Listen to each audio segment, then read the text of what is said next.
All right, so mute all. Yes. Then, okay, so hello everyone. This is Anna speaking, and I'd like to introduce our speaker for today, which is Mr. Evan Weiner.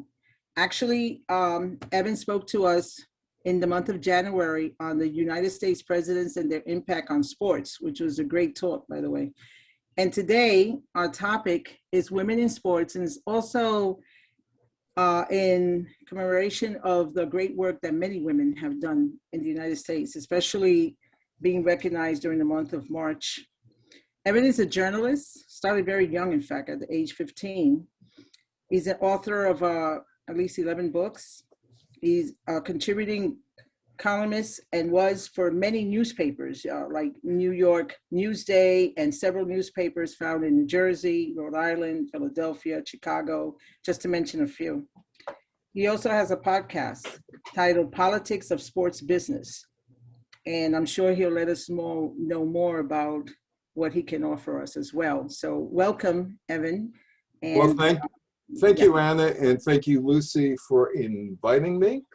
And happy International Women's Day to all the women and their spouses, too. International Women's Day actually started in 1978 in Santa Rosa, California. A bunch of people in Santa Rosa decided to do this local celebration.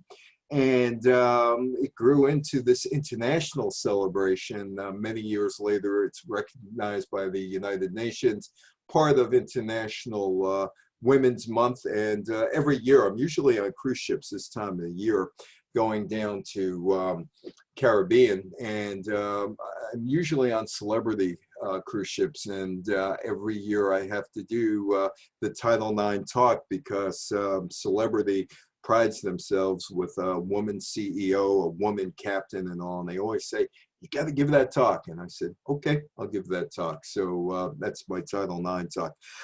When I was putting this talk together, Women in Sports, it's actually Women in Society Through Sports.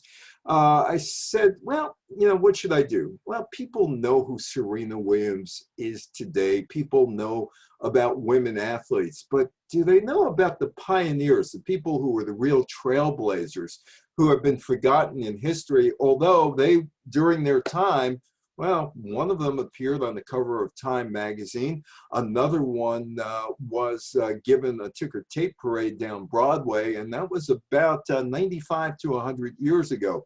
And I said, you know what? Let's go all the way back, and let's start with Mary, Queen of Scots, because we do know this. Mary, Queen of Scots, played golf, and she had her own golf club. So she may have been the first real woman's athlete that they knew about in Scotland. Some of the people that you may or may not have heard of over the years includes Gertrude Ederle, Babe Didrikson, Althea Gibson, Wilma Rudolph, Billie Jean King. And here's where I'm going to stop and talk about some of the people who have helped me on this talk. That would include Billie Jean King, Shelley Saltman, the late Shelley Saltman, who passed away 2 years ago. And there are others, Donna DeVerona in my little section of the Title IX talk that's involved in this, along with Nancy Hogshead Maker and Harvey Schiller. So those are some of the people who have helped me along the line. And interviews, as I said, with Billie Jean King over the years. Serena Williams. Now, how did women, or what did women do in the 1890s that contributed to society, particularly where I am in Westchester County, New York? Well, golf was founded for the United States purposes. Golf came over from Scotland, and there was a guy by the name of John Reed who in 1888 started to play golf with a couple of his friends in Yonkers who had come over from Scotland. And that became a big deal within 4 or 5 years. They opened up private clubs.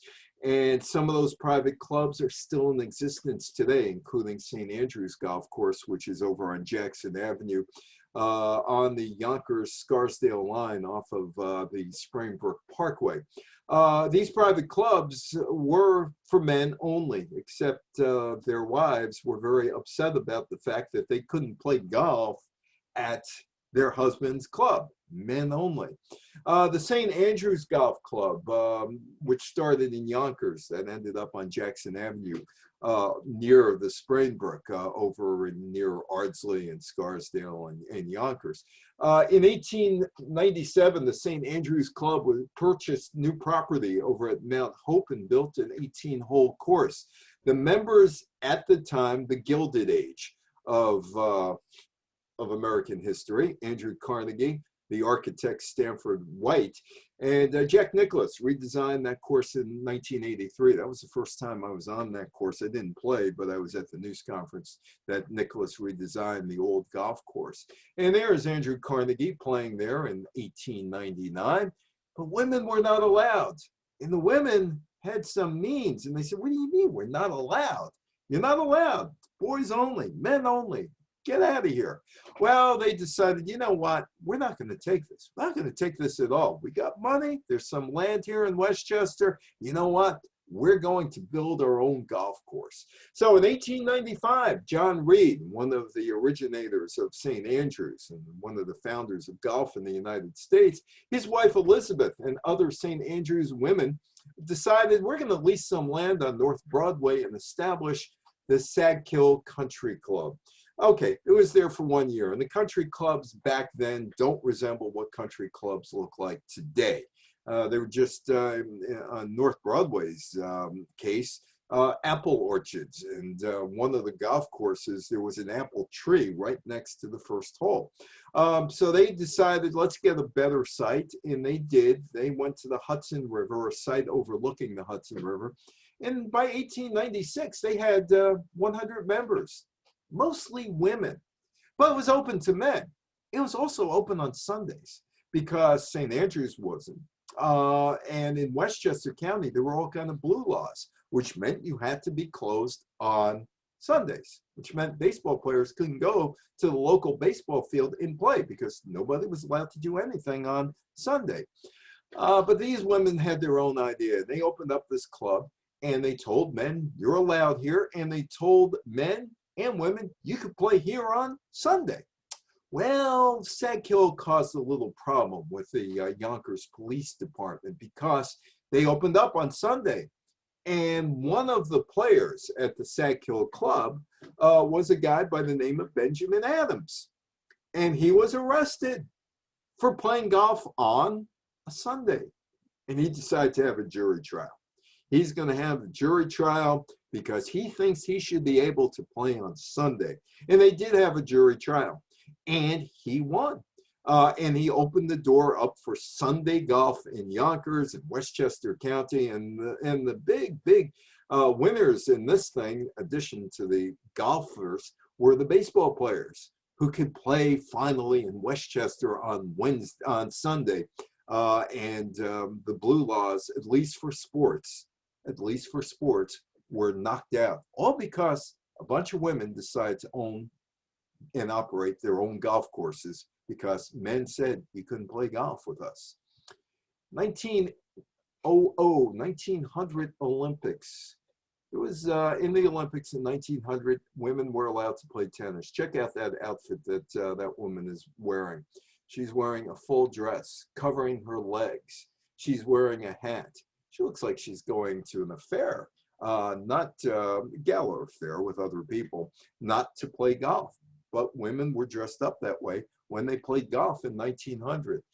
This guy, Baron Pierre de Coubertin.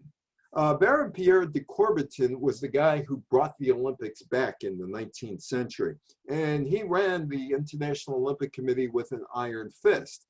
And that included, no, can't have women here at all. Nope. Maybe one or two sports, but we don't really want women around. By 1912, he was able to marginalize women's sports. In Stockholm, in Sweden, the 1912 games, he and many of the IOC colleagues believed an Olympiad with females would be impractical, uninteresting, unaesthetic, and improper, which meant we're going to try to get down to the bare bones minimum in terms of women involved in the Olympic movement. By 1914, The International Olympic Committee's general session made it clear we don't want women around. No women to participate in track and field. But you know what? You could, yeah, if you want to do some fencing, that's okay. If you want to do some swimming, that's okay too. But that's all you're allowed to participate in. And this woman, Alice Milliat, did not take it well. She told the International Olympic Committee, hey, you don't want us. You know what? You need us. Well, if you don't want us, we'll end up doing something else because we can do something else. She was a rower, and she was one of the people in Europe back in the 19-teens and 1920s that organized Olympic-style events for women, and then eventually an Olympics in 1922 for women only. The Women Olympics, that was an alternative to the male-centric games. In total, there were 4 games staged in 1922 Paris, 1936 Gothenburg, Sweden, 1930 Prague, 1934 London, and by 1936, women were allowed back in the regular Olympics. The participants came mostly from North America, from Western Europe, and from Japan, and they were pretty well received. But that wasn't the only movement that was going on at this time to put women front and center into sports, into society. Remember, at this point in the United States, suffragette movement was going on. Women wanted the right to vote, and people like Alice Paul were around in the 19-teens, and finally Woodrow Wilson gave in to the women after he was hounded for years, and William Howard Taft before him was hounded for years. In fact, William Howard Taft started 2 baseball traditions because of the women suffragettes. The president throwing out the first ball in 1912, and rather in 1910, and also the 7th inning stretch, because the women were at the White House all morning screaming and yelling at him, we want to vote. He decided he had to slip away, go to a baseball game to get away from the women and lift his spirits and the spirits of the staff. So they went to a baseball game to avoid women who were looking to vote. The New York Times in 1922 talked about the Women's Olympics and said it was notable for the development of women athletes in all branches of competition fitting to their sex. Remarkable progress was made by them, and almost overnight they assumed a place of great prominence in the world of athletics. The women were coming, and they were good. World War I breaks out in Britain. Throughout Europe in 1914, the United States would join the war effort in 1917. And because there is a war, women are forced to go to work in places like munitions factories because there's no men around, so the women have to make the munitions. And they're looking for, okay, we're working, but we also want some recreation. And somebody at Dick Kerr's Ladies, or Dick Kerr's company, said, yeah, go use the soccer field. You want recreation, go out there and play some soccer. At Dick Kerr and Company, a Preston, England-based locomotive and tramcar manufacturer, which had been converted to a munitions production plant at the outbreak of the war, female workers played, it showed they could play rather well, really, really well. They were called Dick Kerr's Ladies, and they were good. On Christmas Day, 1917, they beat a rival factory called Arundel Colthart 4-0. They had 10,000 people watching them at the Preston North End's Deepdale Stadium. They're really popular too. After the war, they got really, really popular.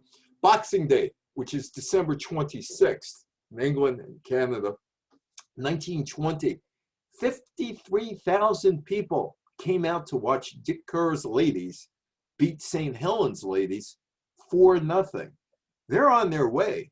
They're on their way, individual superstardom, into being the best known team in England, men or women.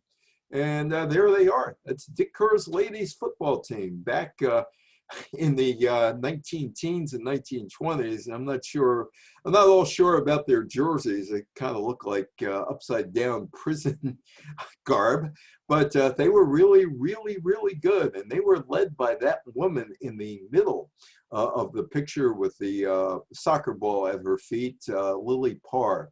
After the war, Dick Carr's ladies played matches to raise money for the National Association of Discharged and Disabled Soldiers and Sailors, and they won most of their games.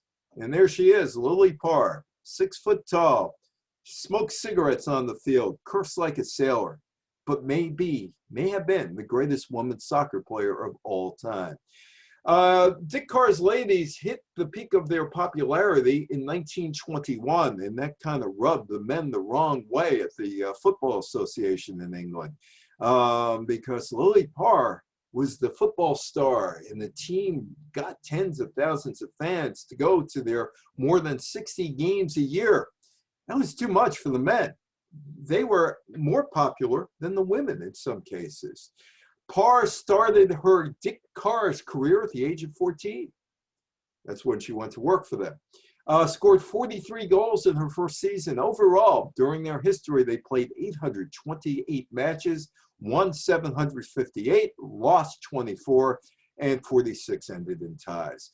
They scored more than 3,500 goals, and Lily Parr scored about 1,000 of them.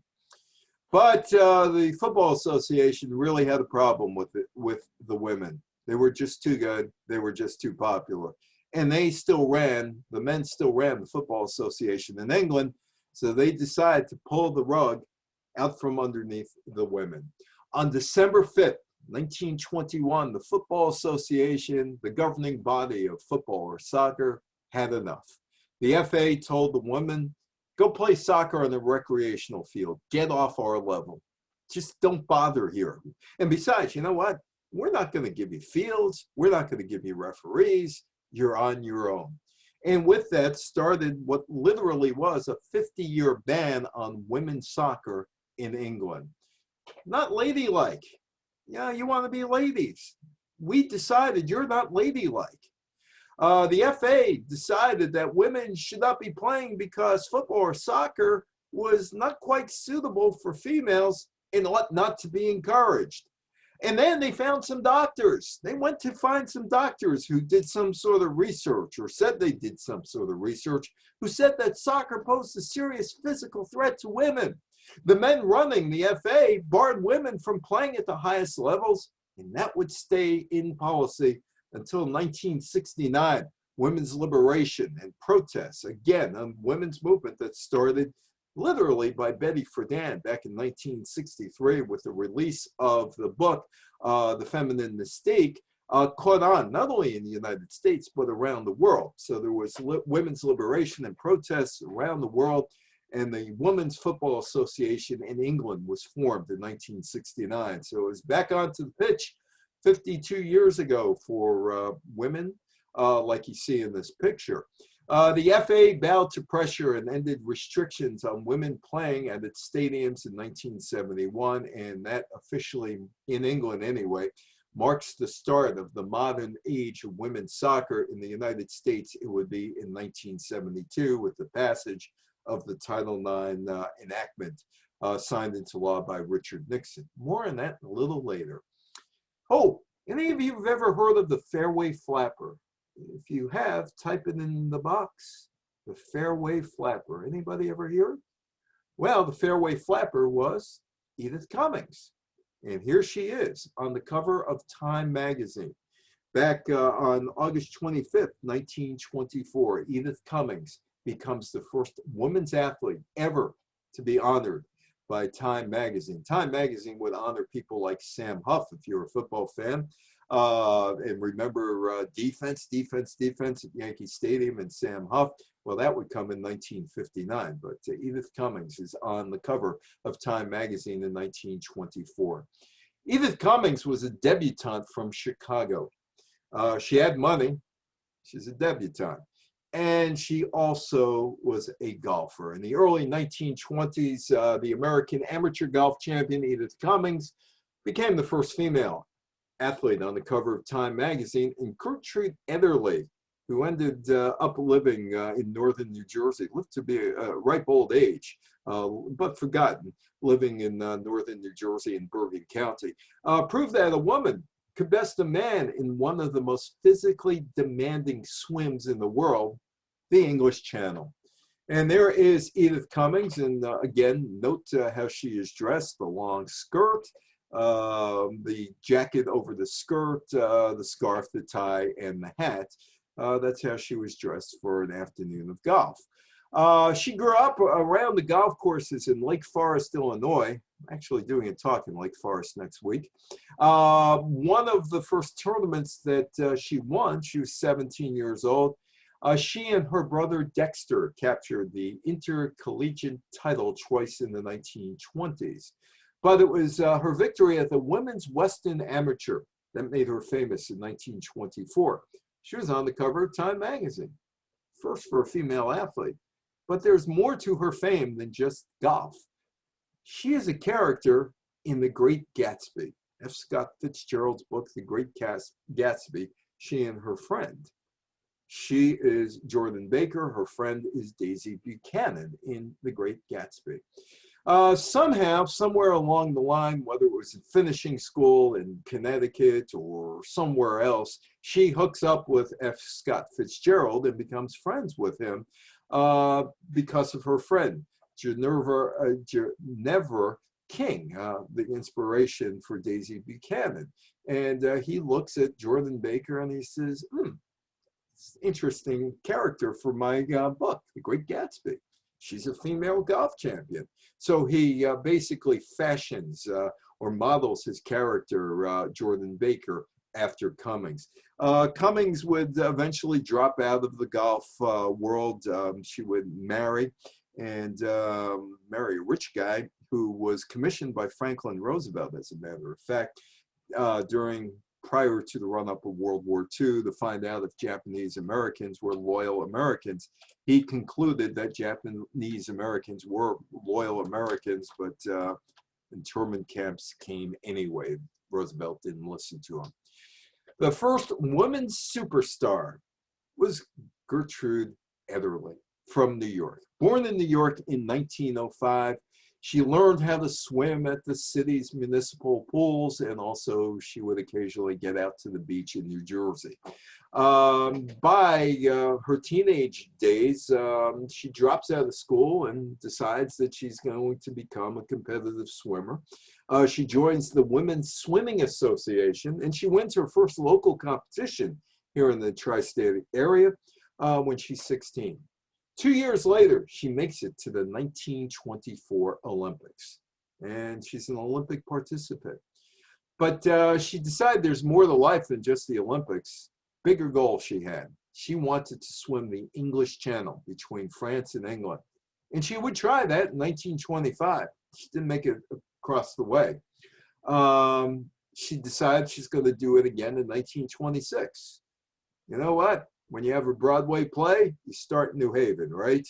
Well, she starts, and then she says, oh, hey, I figured out what went wrong. I'm going to do it again in 1926. I'll be better prepared to follow the tides.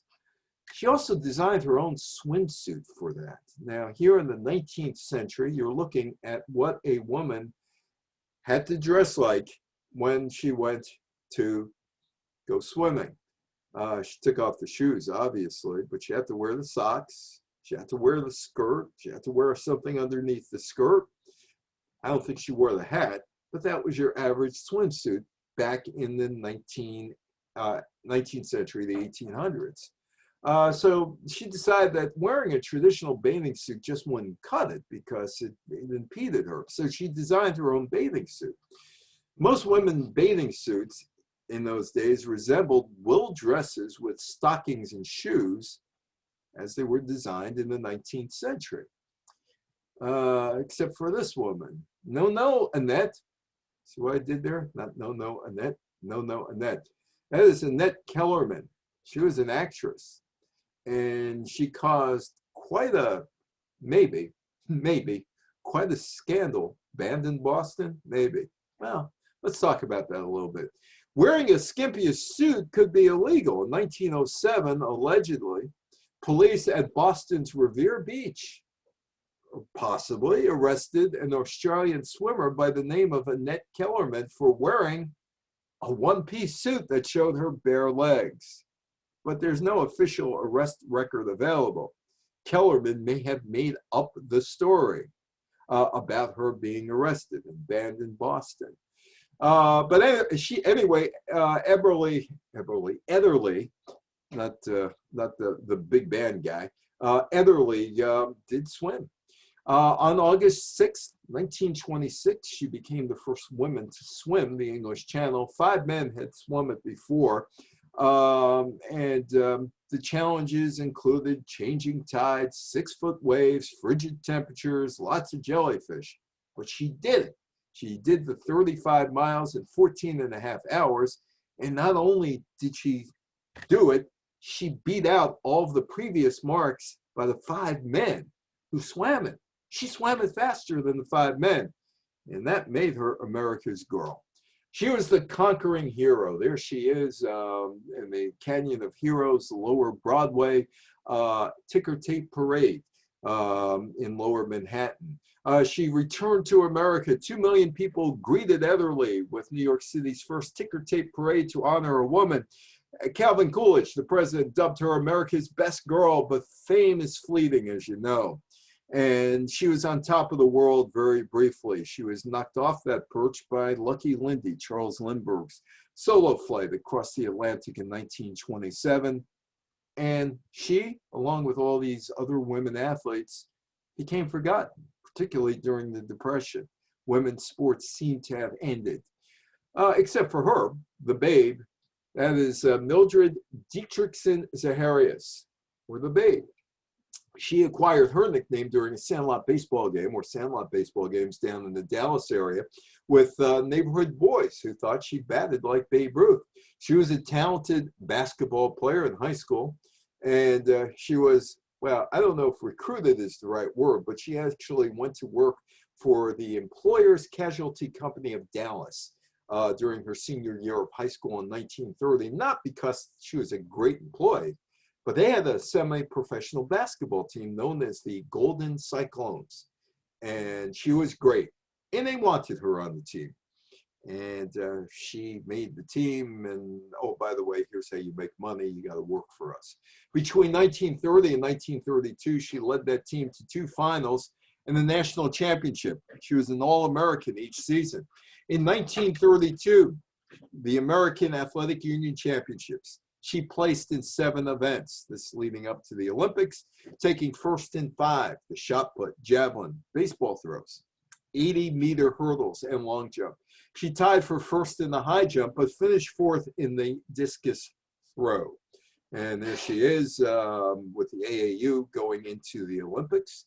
Her performances in the javelin throw, hurdles, and high jump qualified her to enter the 1932 Olympics, where she broke world records in those 3 events in Los Angeles. She won gold medals for the javelin and hurdles, and despite clearing the same height as the top finisher in the high jump, she was awarded the silver medal because she went over the bar head first instead of back first, which at that time was a foul. She was also a great golfer, really good golfer, just picked up the clubs and she was great. Fort Worth Women's Invitation, November 1932. That was her first. Her second, the Texas Women's Amateur Championship in April. She won the title. But there were complaints. There were a lot of complaints from the socially posh members of the Texas Women's Golf Association. No, they didn't want her around. She was off the streets. She didn't learn in the country clubs. So that led her to the United States Association to say, sorry, babe, can't compete as an amateur anymore. Can't do it. You're out of here. Goodbye. She regained her amateur standing in 1943. She won 17 consecutive tournaments, including the British Women's Amateur Championship, first American to do so. And she turned pro by organizing her own golf tournament or golf association in 1947. But Babe had a dark side as well. Getting back to the LPGA, she decided to do this. There were a handful of professional women golfers, and hey, let's do a tournament circuit. And she was the LPGA's leading money winner between 49 and 51. But like I said, she had a dark side as well. She did not want Tidye Pickett or Louise Stokes on the 1932 track and field American team that was to compete in the Los Angeles Olympics. And she made life difficult for Tidye Pickett and Louise Stokes. See, there's the old story of Marty Glickman, who I knew. I worked with him in the 1980s at his broadcast school. And Sam Stoller. Sam ran the Milrose games at Madison Square Garden, so I knew him. And Marty, you know, you stop him anywhere, he'll tell you about not competing in the 1936 Olympics because of anti-Semitism, because Avery Brundage, who ran the United States Olympic Committee, may have wanted to spare the Fuhrer, Adolf Hitler, the embarrassment of two Jews on the podium for winning the 4x100 relay. That would be Marty and Sam. So they picked others, including Jesse Owens. But before them, before Sam and Marty, there was Tidye and Louise. Oh, they were on the United States Olympic team in 1936. They did make it. They were the first African-American women on an Olympic team in 1936, but they made the team in 1932. Pickett ran the 800 meters hurdle in Berlin. In 1936, she became the first African-American woman to compete in the Olympics. But 1932, Pickett competed at the 100-meter dash. She won her heat. She placed third in her semifinal. She qualified for the final. She placed sixth, and she was named a member of the American Olympic team as part of an 8-woman 4x100-meter relay pool. And there is Pickett. Louise Stokes was also part of the pool. She was among, well, she and Pickett were the first African-American women to be selected for the Olympic Games, but both of them never made it to Los Angeles officially. Oh, they were there, but they kind of were pushed off to the side. And here's the reason why. There is Stokes there with a championship trophy. Jim Crow. Well, could very well have been Jim Crow. Stokes and Pickett were the first two African-American women to qualify ever for a team. But the coach, George Vreeland, didn't want them around. He selected only white women for the final relay team. And there's the Babe again. And there's an ice water incident that the Babe is involved with. Heading to LA in the games, the two women were sleeping in the train's bunking compartment that they shared. Stokes on top, Pickett on the bottom. Babe decided that for whatever reason, she came over while they were sleeping and dumped a pitcher of ice water on them. She did not want Negro athletes on the team. There were some words, and that was about it. But when the Olympic team stopped in Denver on the way on the train to Los Angeles, Stokes and Pickett were moved from that compartment to another compartment away from the rest of the team near a service area on the upper floor. And they were told that you have to eat dinner in your rooms. You couldn't go to the banquet area of the train that was serving the team. So they were separated from the team. So you could see the coach didn't like them, Babe didn't like them, and all of a sudden they're separated. They get to Los Angeles, they're not picked for the team. They sat and watched while the American women set a world record in the 400-meter relay and won the gold medal. But they weren't really part of it. But 1936, they have another shot at it, and there's this book called Fast Girls, a novel of the 1936 Olympic team, and Stokes is one of the women portrayed in that novel. That was the Berlin Games, the Adolf Hitler Games. And Gretel Bergman. I interviewed Gretel Bergman back around 1993 down at the New York Athletic Club. And before we did the interviews, we're just talking about how me, Marv Schneider from the Associated Press, who was with me, He's always older than me, but he always allowed me to ask the first question because, as he said, your first question is more interesting than anybody else's first question.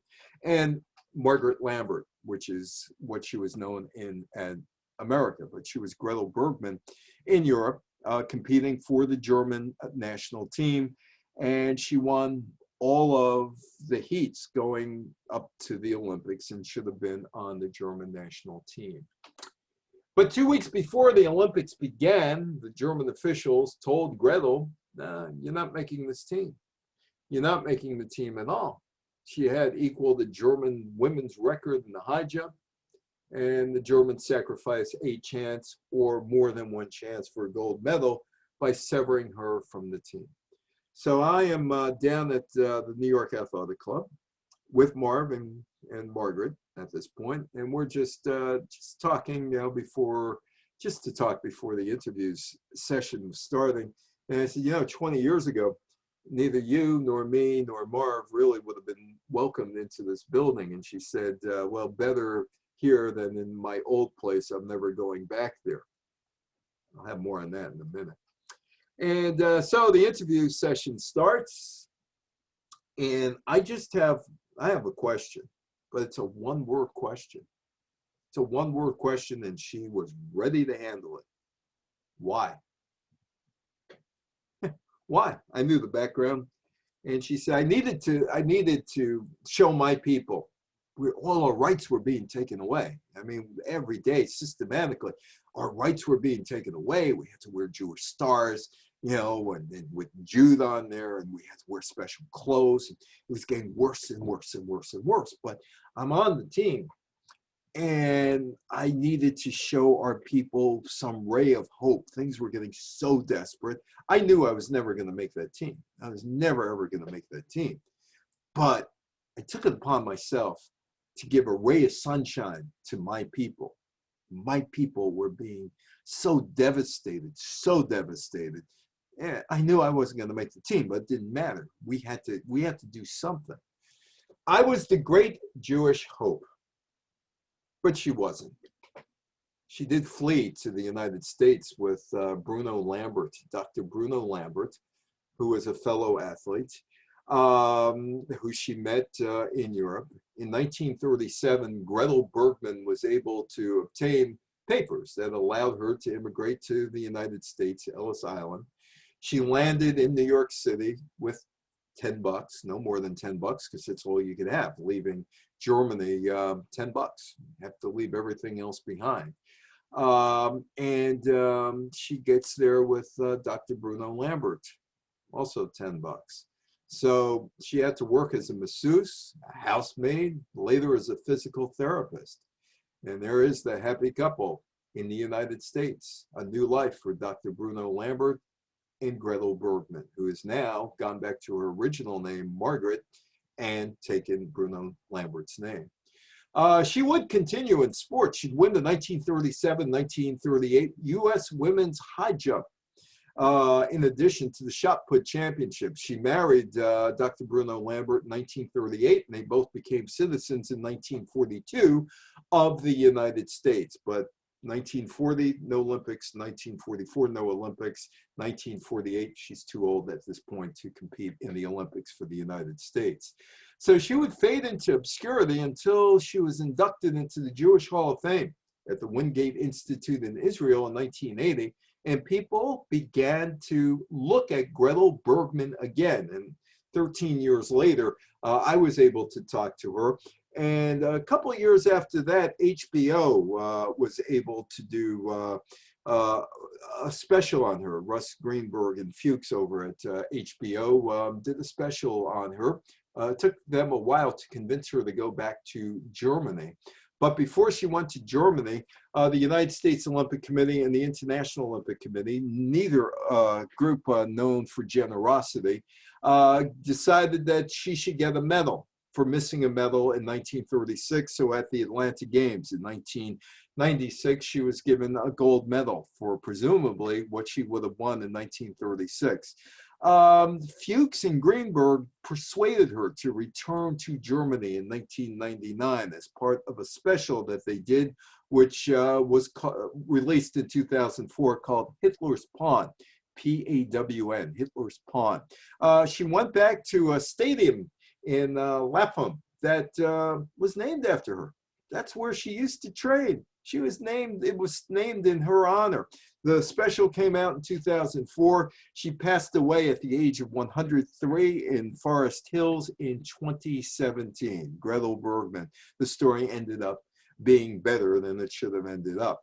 There was another woman of Jewish extraction who did compete in the games in Berlin. It is the woman to the right giving the Heil Hitler salute. Her name, Helene Meyer. Her father was Jewish, her mother wasn't, which kind of made her an Aryan. But if she didn't have fencing ability, she probably would have not been an Aryan. German authorities allowed her to represent Germany in the Olympic Games in Berlin. She was viewed as a non-Aryan because her father was Jewish, but she was okay. By the way, Wolfgang Funster was the guy who ran the Olympic Village in the 1936 Olympics in Berlin. He committed suicide 3 days after the Olympics were done in Berlin because he had Jewish blood in him, and somebody found out that he had Jewish blood in him, so he decided to off himself and kill himself, shooting himself. Meyer was great. A great fencer, really good. She won a silver medal in individual fencing, and like all the other medalists for Germany, she gave the Nazi salute on the podium. No other Jewish athlete competed for Germany in the summer games. A guy by the name of Rudolph Ball competed in the winter games in hockey, which was held outside of Munich. And there was a deal made. You play for us, we'll let your family get out of Germany, and he did, so he moved on. But there was no deal made for Meyer, at least at that point. She died at the age of 42. Not much correspondence, very little is known about her. There are no film clips of her talking about that time. She never wrote a book. She would flee to California in 2000, what used to be a great sports magazine called Sports Illustrated, which is a shell of itself today, named Meyer the greatest fencer of the 20th century. World War II, men were leaving for war. DiMaggio wasn't around. Ted Williams wasn't around. Hank Greenberg wasn't around. Baseball was down to people like Pete Gray, who had one arm, or Joe Nuxall, who was 15 years old, who played Major League Baseball before he played high school football in the Cincinnati area. One of the baseball owners was a guy by the name of Phil Wrigley of the chewing gum company, Spearmint and Juicy Fruit and all that. Double Mint with the Double Mint twins, right? Anyway, so he decides, you know, Americans need recreation. Franklin Roosevelt said it's okay to continue Major League Baseball. Let's throw together a women's professional baseball league. And we're not doing it on an amateur basis. We're going to do it on a professional basis, and let's see what happens. And the women's league ended up turning out pretty good. Wrigley founded the league in 1943. He would eventually sell it. It lasted until 1954. Television would kill it. And it grew from a stopgap wartime entertainment venue to a professional showcase for women baseball players. It was called the All-American Girls Professional Baseball League. The Women's League, League of Their Own. The movie came out later on, League of Their Own. Wrigley had a concern that men's Major League Baseball would suffer because the players were gone. So he developed this thing called the Bells of Baseball. But it wasn't just Bells of the Ball Game. That's what it was called, Bells of the Ball Game. They were pretty good. And they got people interested, like Lily Parr did back in England. They drew more than 1 million people to see them play in 1948. It was in 1948 that television started to accelerate in households, and the Women's League and minor league baseball would suffer because Americans turned to TV and the Uncle Milty Show, among others. They wore short skirts. Here's a woman baseball league picture, short skirts. They were proper. They had the socks on and the hats. Wrigley and Arthur Meyerhoff, who would buy the league from Wrigley, they weren't women's liberationists. They weren't women's liberationists at all. They just saw a business venture. The team's names include the Milwaukee Chicks. I kind of think you're not going to be able to call it women's team today, the Chicks. The Fort Wayne Daisies, the Rockford Peaches, which became a movie, Rockford Peaches, called League of Their Own. Players were required to embody the highest ideals of womanhood. Whatever the men picked out as the highest ideals of womanhood, that's what they had to live up to. On the field, the women would put on lipstick and played in short skirts. Off the field, the girls had to go to mandatory charm school classes. They could not wear trousers, capris are out, or drink alcohol. No, they had to live up to a certain standard that some men like Wrigley, Meyerhoff set. And here are the players. They're getting some words of wisdom from an old-time baseball player for a picture. Wrigley got the talent from amateur softball leagues for his predominantly Midwestern professional league. In the early seasons, the league used a large, almost softball-sized ball pitched underhanded. But by the end, the fans wanted to see real baseball, and the baseball looked more like a Major League Baseball with a smaller hard ball, and pitchers came overhand, not underhand. Casey Kendall, who's a coach with the Seattle Mariners now, we were talking about 25 years ago about his mother, who was in the league, and the fact that he was a technical director of the movie, The League of Their Own. He played second base with the Montreal Expos. And he said his mother taught him how to hit and how to hit well. But people would lose interest in the league. Television had a big deal to do with that. And after the All-American League folded, the players didn't have much to do in terms of professional opportunities, so they went back to softball leagues. But out of it came Casey Kendall's sister, Kelly, who put out a documentary called League of Their Own documentary. And from the League of Their Own documentary came the movie League of Their Own, starring Tom Hanks there and Madonna, along with Gina Davis and others, Rosie O'Donnell, Jimmy Fox, the manager. The great baseball player was a manager in that league. Hanks played a character based on Jimmy Fox. So the documentary became a movie, and the movie is now, you can see it all the time at the Baseball Hall of Fame in Cooperstown, along with Who's on First, What's on Second, the poem Casey at the Bat, done by Hopper, DeWolf Hopper, and also Center Field, the song by John Fogerty, and Homer Simpson. It's in the Baseball Hall of Fame because of a cartoon on baseball. Althea Gibson was a great tennis player, except she couldn't prove her tennis ability because she was never invited to major tournaments. And there was a woman who was a tennis player at the time, Alice Marble, who decided that Althea Gibson needs to be seen and needs to be on the court. She was clearly worthy of an invitation to a major tournament, but she never got one. Why? Well, it's simple. She never was considered by the tennis people, the U.S. Lawn Tennis Association. So the four-time national champion, Alice Marble, wrote a letter to the July 1950 issue of American Lawn Tennis magazine. And she let the U.S. LTA know what she thought.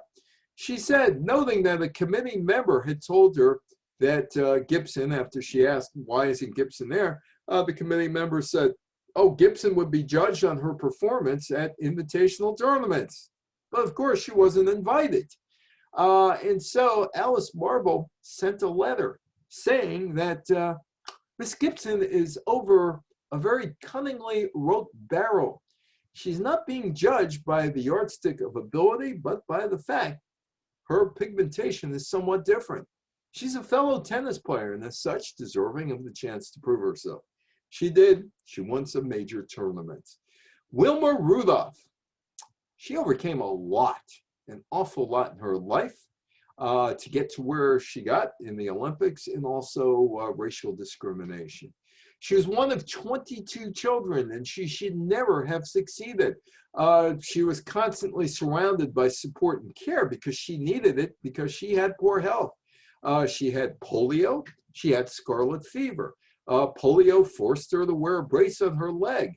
As far as walking, her prognosis wasn't very good. Her doctor told me I'll never walk again, but my mother told me I would. I believed my mother, not the doctor. At the age of 6, she began to hop on one leg. By 8, she could move around with a leg brace. By 11, she's outside playing basketball, and her mother sees that and is amazed. She quickly turned to sports and was a natural athlete.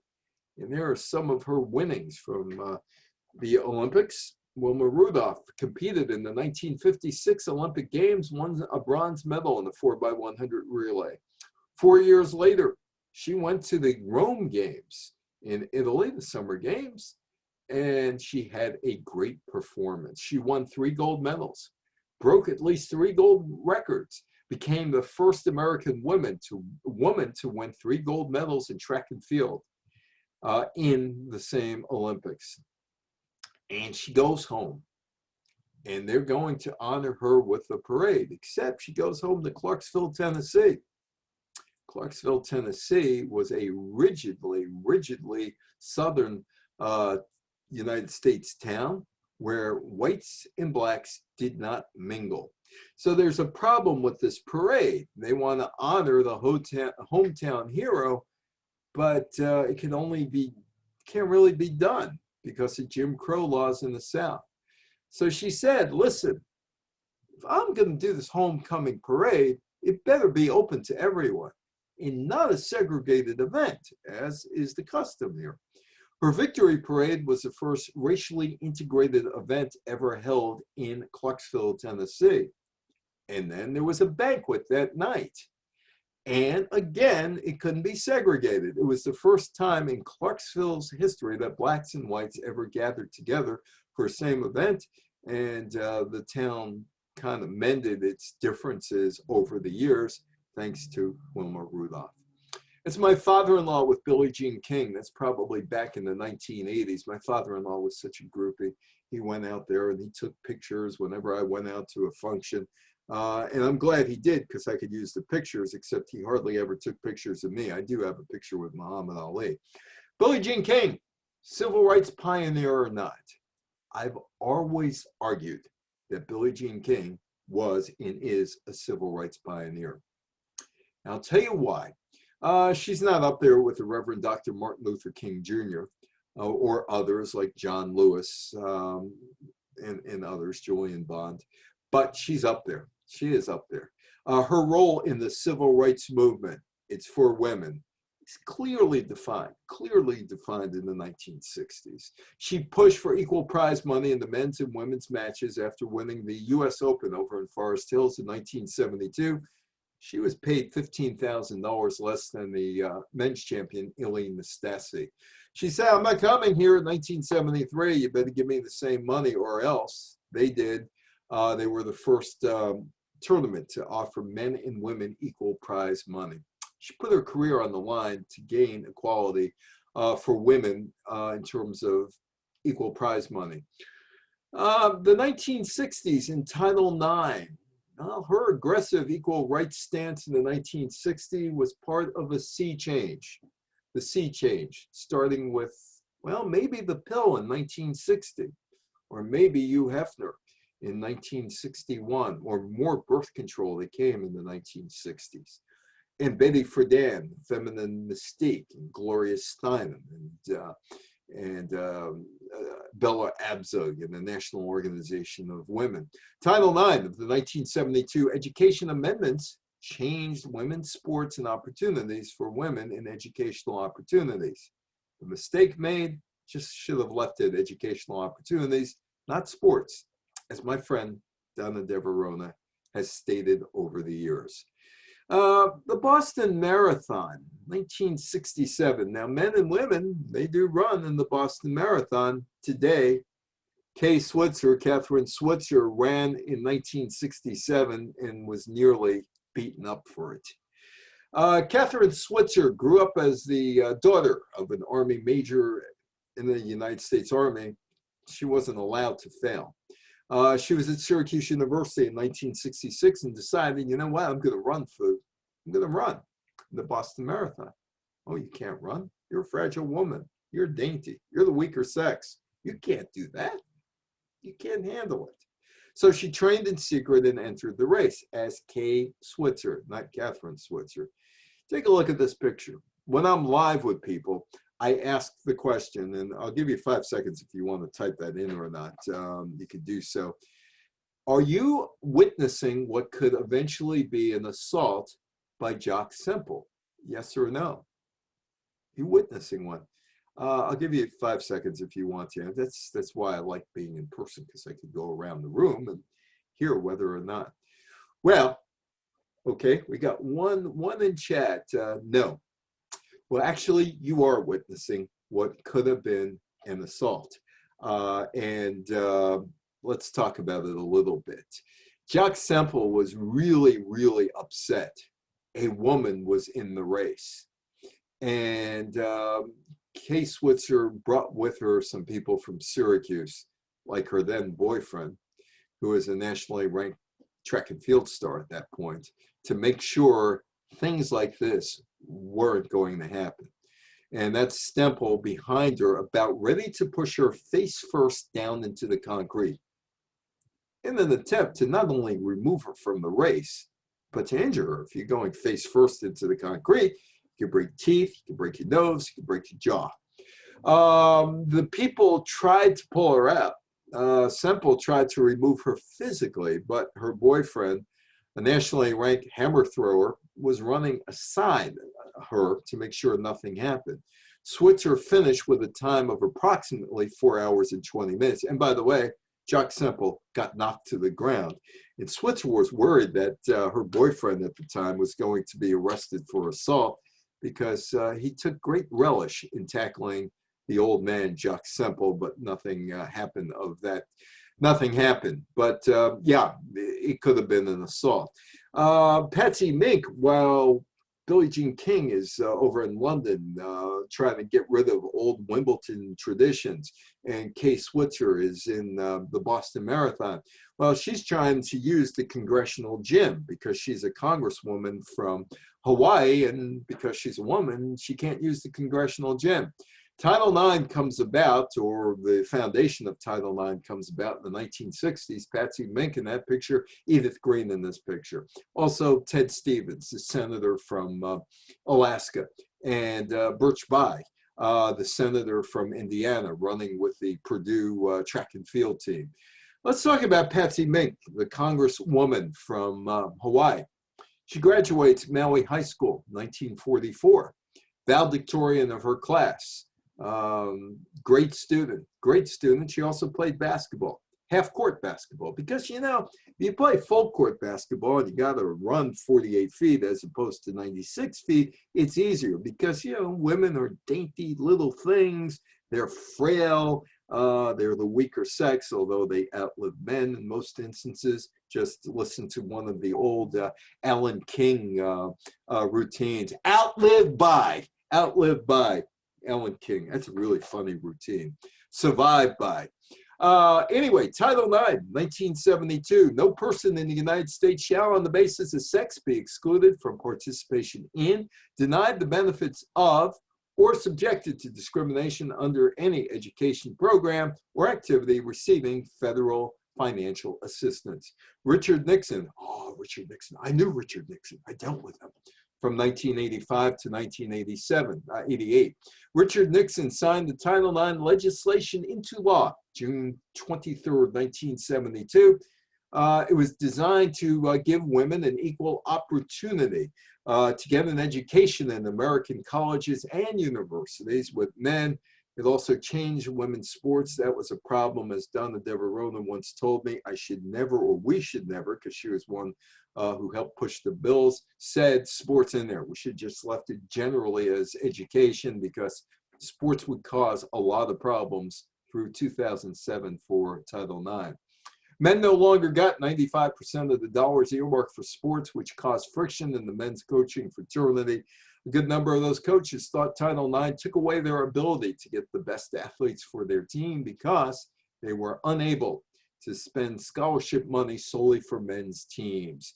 The battle for Title IX continued through today even. Some coaches and athletic directors are saying, hey, you know what? We got to cut men's programs to the women to stay in compliance with Title IX. We shouldn't be able to do it. Well, you have to. Ann Myers, in fact, she and I were up for a trusteeship at the United States Sports Academy about 7 years ago. It came down to me and her.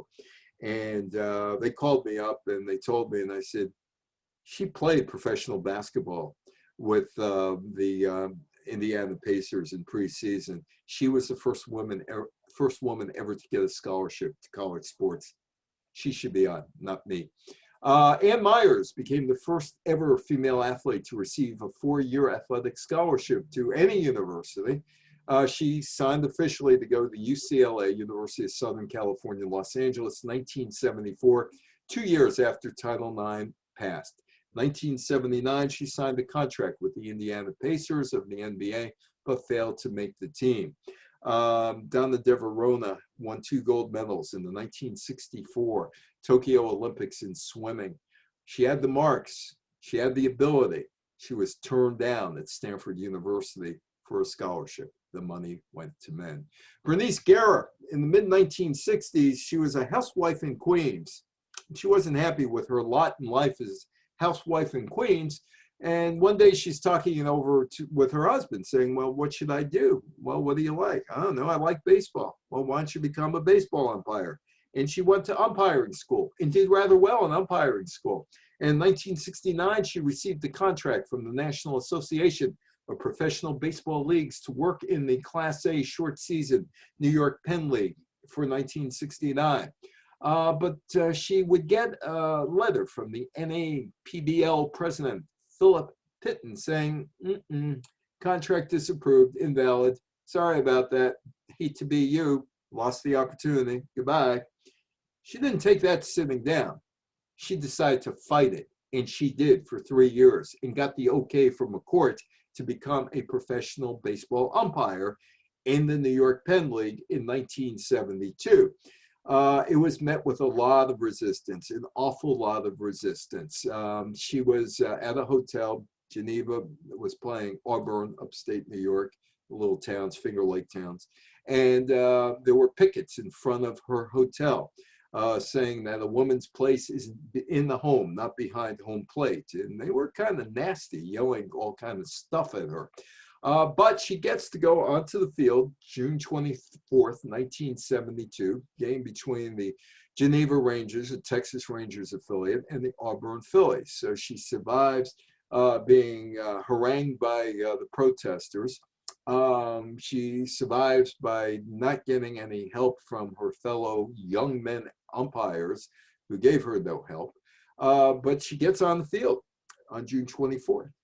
And if you know anything about minor league baseball, especially low-level minor league baseball, although that may change now that the minor leagues have been shuffled, there's a home plate umpire and an umpire behind second base takes care of all the field. And so she is, on field, and she reverses a call, double play call. First game of a doubleheader between Auburn and Geneva. And the Auburn manager, Nolan Campbell, comes out and starts screaming and yelling at her for reversing a double play call. Her fellow umpire did not back her up, reversing the call, walked away. And he continued to scream and yell. And among the other things he said, you should be in the kitchen peeling potatoes. She resigned after the first game because of the protest, because her other umpire didn't support her, because she was berated by a baseball manager. But she stayed in baseball. She ended up getting a job with the New York Mets in community relations. You've come a long way, baby, to get to where you are today. You've got your own cigarette now, baby. You've come a long way. Very condescending commercial back in 1969 for the Virginia Slim cigarette. But as a woman in Richfield, Connecticut told me 2 years ago when I gave a talk on 1969 and talked about the women's rights movement, she said that that Virginia Slims commercial talked to her. It wasn't like an Ajax commercial or an Aerowax commercial or an Endust commercial. It was a product she couldn't use, but they were talking to her as a woman, not as a housewife. The Virginia Slims brand sponsored the first women's tennis tour. And it was a one-shot deal in Houston, Texas. The first women's tour never found a sponsor, despite the 1964 Surgeon General's report in the United States that cigarette smoking was harmful to a smoker's health. The only company willing to put up money was the Philip Morris Company, the Virginia Slims brand. The tour took the money. I talked to Billie Jean King about it, blood money. And I said, why'd you take them? She said, we went to all the agencies on Madison Avenue and in New York, banged on door after door after door. If they opened the door, they slammed the door on our face. That's if they opened the door. And the only one that really was interested was Philip Morris, because they had this new cigarette brand specifically for women, Virginia Slims. It was formed in 1970. The Virginia Slims Circuit, actually the Virginia Slims Houston tournament would eventually become the basis for the Virginia Slims tour. The players, the original 9, rebelled against the United States Lawn Tennis Association because they wanted more money. Billie Jean King was very, very adamant about more money. And why are you paying the men this amount of money and women this amount of money? And the tour decided, or the USLTA decided to get even with the women and Billie Jean King by just not scheduling anything, and then say, oh, you're not scheduling anything, you can't come to the major tournaments. And there is Billie Jean King in her heyday. The 9, Billie Jean King, Rosie Casals, Nancy Ritchie, Peaches Barkowitz, Christy Pigeon, Valerie Ziegenfuss, Julie Heldman, Carrie Melville Reed, and Judy Taggart Dalton. All the players were putting their careers at risk. They were playing for Rebel League or Rebel Tennis Association. And the people running the association said, you play there, you'll never play again. And they said, dare us, just dare us. And they succeeded. The Slims tour went on and on and on. 1983, Billie Jean King was confronted by a protester, anti-smoking protester, saying, why'd you take the blood money? And she said, I believe in the free enterprise system. It's up to the woman herself to make that choice, whether to smoke or not smoke. The most important thing is that we're well informed and we make our own decision. It was blood money. Ellen Merlo, the director of marketing communications for Philip Morris USA, which made the cigarette, sponsored the tour from 71 to 78, said, when we get involved in any promotion, it's obviously to create a greater visibility for our brand name. But we never, ever asked the player to endorse our product. No, you didn't have to. Just by the fact that they were in the tournament and you saw the signage around the tennis court or on the tennis court said they endorsed it. They didn't have to smoke it, but they endorsed it. That, to my right, is the late Shelley Saltman, who passed away 2 years ago, who I loved. And Shelley, if you're listening to me, if your ears are burning now, I'm talking about you, except I'm not going to get a call right now. I used to talk about them and get a call like, my ears are burning. What are you saying about me? I said, just nothing much, nothing much. One of the 5 most influential men on in women's sports in the 1970s, and the promoter of the Battle of the Sexes. You might have seen the movie with Steve Carell. It didn't resemble anything of the real story, as Shelley told me. September 20th, 1973, the Battle of the Sexes, hosted by my old buddy Howard Cosell. still friendly with his grandsons, Justin and Colin. Colin is the public relations announcer for the New York Mets. More than 30,000 fans went to the Houston Astrodome. You had celebrities like Salvador Dali mixing in with what appeared to be aliens with tuxedos. And there is the Cleopatra entrance.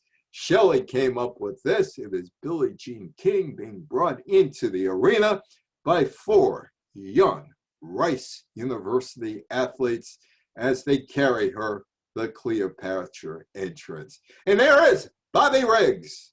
Bobby Riggs with Sugar Daddy, one of the sponsors. Shelley came up with the promotion for Riggs Pigs, among other things. Anyway, Billie Jean King entered the playing court on gold litter, carried by 4 shirtless members of the Rice University track team, while Riggs arrived via rickshaw, Shelley's idea, flocked by a bevy of Bobby's bosom buddies. They exchanged pregame gifts, a baby pig for the chauvinist Riggs. Shelley had to get a pig, a giant sugar daddy lollipop for King. And there they were. Billie Jean King did win the promotion, the Battle of the Sexes. And I asked her about it. She said, years later, I don't know why I did it. We got paid good money, but if I lost to a 55-year-old guy. If I won, I beat a 55-year-old guy. But she did tell me, remember, Title IX had just passed. I really didn't want it to be weakened. I thought with Margaret Court, who had played Riggs and lost, losing it would be a good chance for some of the people to start jumping on the bandwagon to weaken Title IX, hurt our tour, hurt women's sports, hurt the women's movement. As soon as I found out Margaret had lost, I knew I definitely was going to play Bobby. I didn't have a choice. Years later, she kind of changed her tune a little bit.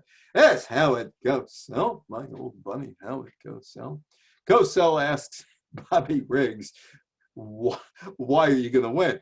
I'll tell you why I win. She's a woman, and they don't have emotional stability. Riggs and King took it to the odd couple. They became very friendly afterwards. And in his declining years, Billie Jean King threw some money at Bobby Riggs to help him with his medical bills, and they became solid friends after that. On November 7th, 1973, the state of New Jersey became the first state to allow girls into Little League. And some of the tennis stars and other stars over the years, that's Chrissy Evert, one of the nicest people I ever got to know, Martina Navratilova, Serena Williams, Venus Williams. Nadia Comaneci, she of gymnastics fame. She was the first gymnast awarded a perfect score of 10. In an Olympic event, 1976 Olympics, she was credited with intensifying interest in Olympics. After she won the gold medals, she was a hero of socialist labor in Romania. She lives in Connecticut, or lived in Connecticut now. The song used to accompany her floor exercise, Nadia Themes, The Young and the Restless, became an international hit, won a Grammy Award in 1977. Nancy Lopez, a great golfer in 1978, won 9 tournaments, 5 consecutive. Appeared on the cover of Sports Illustrated in July of '78, won the Vare Trophy for lowest scoring average, LPGA Rookie of the Year, LPGA Player of the Year, named Associated Press Female Athlete of the Year in 1978. Post-1972, without Title IX, no Jenny Finch, no U.S. Women's World Cup Championship soccer team, no WNBA, no Misty May trainer, Kerry Walsh, Lindsey Vonn. Almost every female athlete in the United States benefited from Title IX in one way or the other, like the 1996 United States Olympic basketball team that won the gold medal in Atlanta, the coming out party for women's sports in many ways. The Summer Olympics was going to be a launching pad for the United States women's team, and then the WNBA, a league that should have been successful, owned by the NBA owners, but wasn't. Just because women were popular on TV for an event didn't mean that the money was flowing in. Oh, the WNBA had Cheryl Swoops, one of the great players of all time. But the WNBA became a financial drain for the NBA. There were 2 women's leagues that started after That Olympics, the American Basketball League, they didn't stay very long in business. The NBA hired Violet Palmer as a referee in 1997. The American Basketball League gave women higher salaries. That was its undoing. It folded on December 22nd, 1998. The ABL was broke. Brandi Chastain, part of the 1999 United States Women's World Cup Championship soccer team. Should have propelled women's soccer. Should have propelled women's soccer. Hang on. Yes, we'll talk about that in a second, Elise. The national women's team got people's interest, and there was a league that started in 2001. Should have made it, called the Women's United Soccer Association. It had backing from the cable TV industry, had well-known players. Couldn't attract an audience to fill stands or watch on TV. Folded in 2003. There have been other women's leagues that have gone on since then, and they still struggle to attract an audience. And they're still working at it. Some of the great athletes of today: Katie Ledecky in swimming, Lindsey Vonn, the skier, oft-injured skier, Danica Patrick, race cars, Ronda Rousey, who is in mixed martial arts in the World Wrestling Entertainment, Megan Rapinoe with today's U.S. women's national team, and continuing in the tradition of Billie Jean King and others as an activist. As Elise just spoke about, general interest, Nielsen, 2018, across 8 markets, 84% of general sports fans now have an interest in women's sports. They stated they had an interest in both male and female sports, or just male sports. That was the question. 51% of the respondents were male. And this is good news for women's sports because it confirms that women are watching women's sports as well. And women's sports represents for advertisers a major opportunity to engage male fans. But, you know, men spend money on sports. And back in 2008, Brandi Chastain, you just saw the picture of her from 1999, we were talking about why women's sports seems to be failing. And she said, we need a good old girls network. With education, the good old girls network has been established. There are women owners now in the WNBA, in Major League Soccer. The good old girls network is getting there. Thank you, Anna, for inviting me. Thank you, Lucy, for inviting me. And the floor is all yours. It's all yours right now. Evan, thank you. I mean, this was quite an education here for me, so I appreciate it. Thank you. Oh, so let's get back to Elise, right? She had that thing. She said professional sports is now offering women an opportunity to officiate games, the NFL, the NBA. A woman has actually played goal in a preseason game in the National Hockey League. The Harlem Globetrotters now have women players instead of all male players.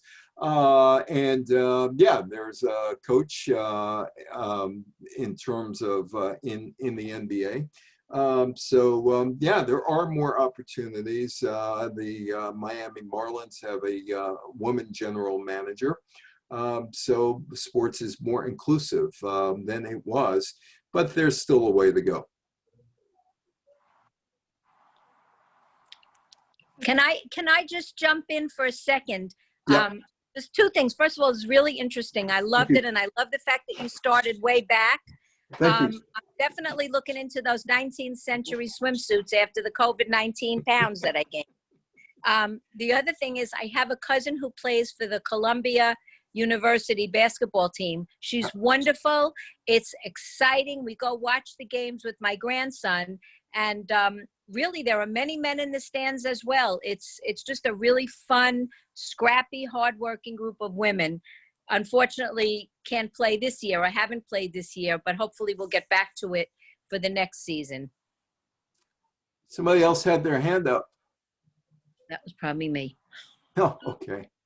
Well, yeah, I mean, women's sports is increasing in popularity. I mean, you know, all the college athletes this year are guinea pigs with COVID and all, and they're only playing to fill for money for colleges and universities. They shouldn't really be playing there. The women are going down to Texas next week for their tournament.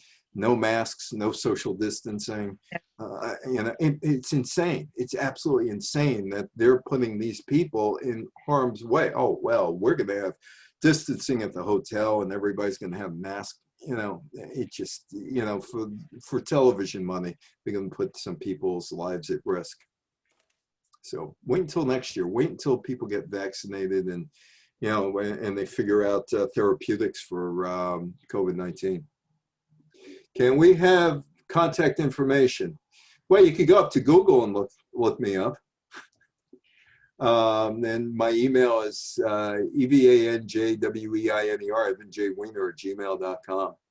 I got a website and all that other stuff. So if you know, Google, Yahoo, Bing, you know, DuckDuckGo, any of them, they have more information on me than I know about me. They really do. Well, anybody else? Well, I want to thank you. Thank you. Thank you for sharing. You know, and Yes. you know, hopefully we'll be able to do this again at some point in the future. Yes. And I'm going to go outside because it's a nice day outside. So I'm going to, you know, go outside with, oh, I don't have my masks here. Oh, I used to have my masks up here. I don't have my masks here. My masks are downstairs. So get my masks on and go outside and walk around. So it seems to be a nice day. Well, thank you.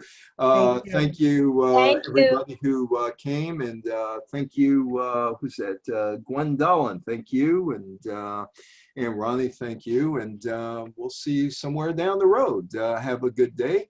And I will send the video to you, to Lucy and Anna. And this way, whoever didn't see it will have a chance to see it then. Okay. Okay.